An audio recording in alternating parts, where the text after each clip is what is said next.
What's up, everybody? Welcome back to another edition of Sit Down Saturday, and today we're going to be talking about the trains. We got train news all over the place. It's like the fandom's running a train on us. Whoa, so to speak. But we are going to be talking about the Takara Masterpiece train set. We're going to recap a little bit of the history regarding it, and then talk about the kind of new images that we've seen, the price point, obviously, and then we're going to talk about what was formerly Zeta and is now Moon Studios, I think, because they had some updated images this week as well in regards to two of their bots. And we'll discuss their price point as well. And honestly, we don't have a whole lot of housekeeping to do either, just a couple things I wanted to make note of. Kang Toys, two things a lot of people were saying, like they like the way it looks. Then perfect, then buy it, that's all. No, say less, perfect. Some people were saying, like, I don't have a code to how I collect. The truth is you do. The code is just that there is no code. We all set up standards and kind of rules for ourselves, for lack of a better term, in terms of what we get. I'm not going for something hyper-tune accurate, but I can't have anything too left of center because then it throws off. It doesn't look like it's part of the collection. It doesn't make it look cohesive, which is important to me. But if it's not to you, then that actually is the code that you're going by. But no worries either way. If you like it, obviously all this stuff, if you like it, you win. The Zeta Toys aerial bots, a lot of people were saying, like, man, these are like super little Legends figures that have been updated from the G1s. And you know what? I didn't even consider that, but you're absolutely right. I'm actually ashamed that I didn't take note of that, but everybody's absolutely right about that. The other one's coming on Monday. I didn't take note of it there either, so don't worry about it. I get it now, though. You guys are right. What I want to spend a lot of time in terms of housekeeping on is TFCon. TFCon is now 2 weeks away. I will be there. I'll have a table there. I'll have all sorts of merch and stuff. I also have a video coming, I think, next Sunday that would showcase everything that I'll have there in terms of product in general. I don't have a ton of stuff this year because I was playing it a little cautiously. So it's first come, first serve. When it's gone, it's gone. I don't really re-up a lot of those type of orders until the next one. I'm also not going to be making any extensive traveling plans for TFCon in the future. So unless it's in kind of the DMV area, DC, Maryland, Virginia, probably Pennsylvania, Delaware as well. Like if it's not in this little mid-Atlantic pocket, I'm probably not going to be there. My family has donated a lot of their vacations over the past 6 years to conventions, and I just don't, they've had their fill, and I don't want to eat up their vacations anymore. But if it's local, I'll be there. And also, real quick, just for a shameless plug, if you are going to TFCon, why not show up in style? And check out the Skullface Teespring store. We got the Your Shelf is Trash shirt, the Truth shirt, obviously, DMA shirt, Nerd Race shirts, hoodies like the one I'm wearing today, the Tiger Track shirt. There's a lot of stuff on there that people in this fandom will be able to appreciate, whereas you might not get a whole lot of appreciation in the streets or at your local Target. This is a spot where you'll probably get some love, or at least be around people that know what you're talking about. So the links are in the description. They also, I think, pop up in the YouTube video, so check them out.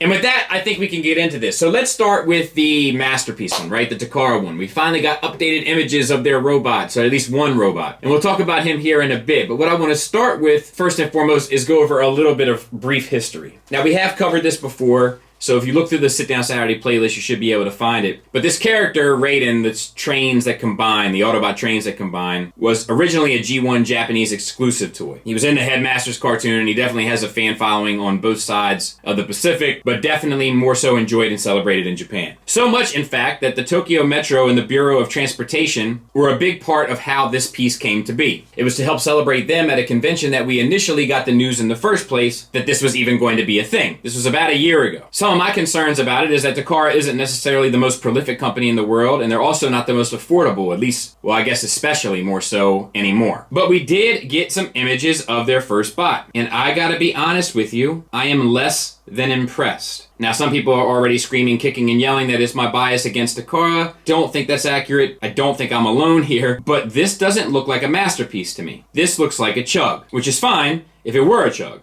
but it's not a chug.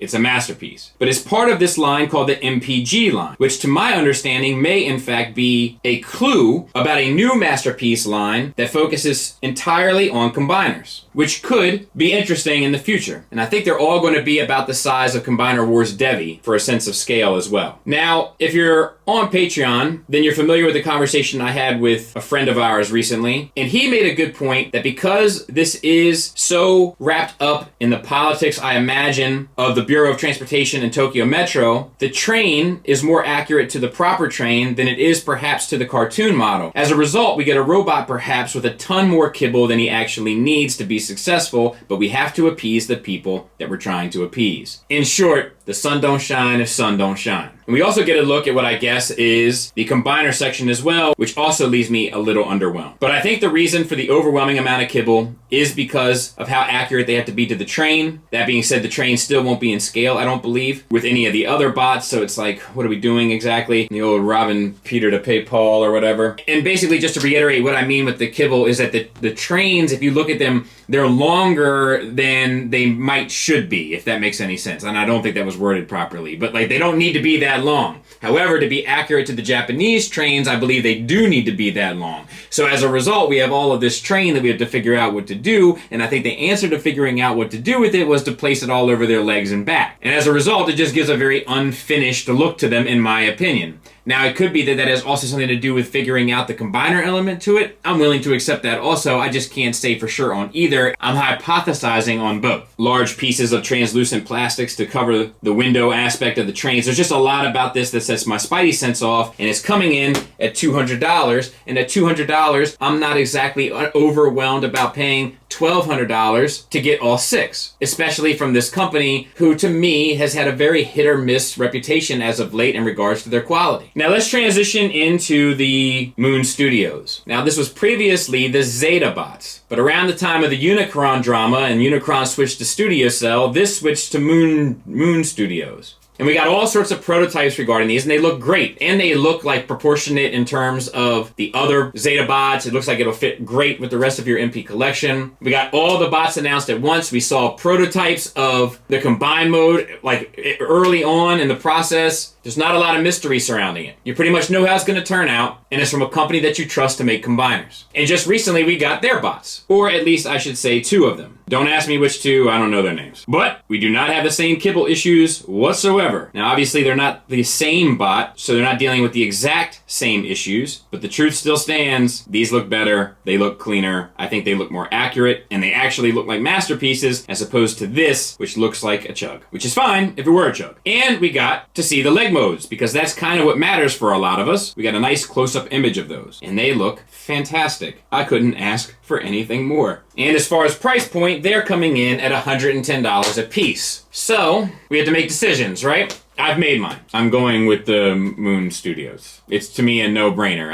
I haven't had an easier decision to make in a very, very, very long time. And I mean, aside from the fact that I think that the Moon Studios one just looks better, I'm also rewarding the kind of business that I want to see. We saw the combine mode almost first and foremost. We've seen CAD images of every single bot. We've seen color CAD images of most of them, I believe. We've seen prototypes of the bots themselves now. Like, they've shown everything up front at a reasonable price that looks exactly how a lot of us want it to look. It is the exact business model that we always talk about these companies should be following to include official, and they're the only ones that did it, as of late, with the exception maybe of MMC and their Defensor and Bruticus. So, like, I just want to put my money where my mouth is in regard to that. Like, I like that. You showed me what I'm buying. It looks good to me. I'm going to trust you. You trusted me to make a decision based on how good it looks. You were confident in your design choices. Then I'm going to trust you to build it properly. And as long as that trust doesn't get violated by one of us not following through, we should be fine. But I think it's interesting, once again, that kind of a lot of this started with, between the beef between these two anyway, Zeta stepping on Hasbro's toes in regards to Unicron, and now we have a little step on their toes back. Not to say that that was intentional, but it is happening, whether it was intentional or not. At the very least, Zeta sold it, or rebranded, or whatever they had to do. And also, that it looks, in my opinion, so much better than what Takara has to offer, and so much cheaper. It's a funny world we live in, man.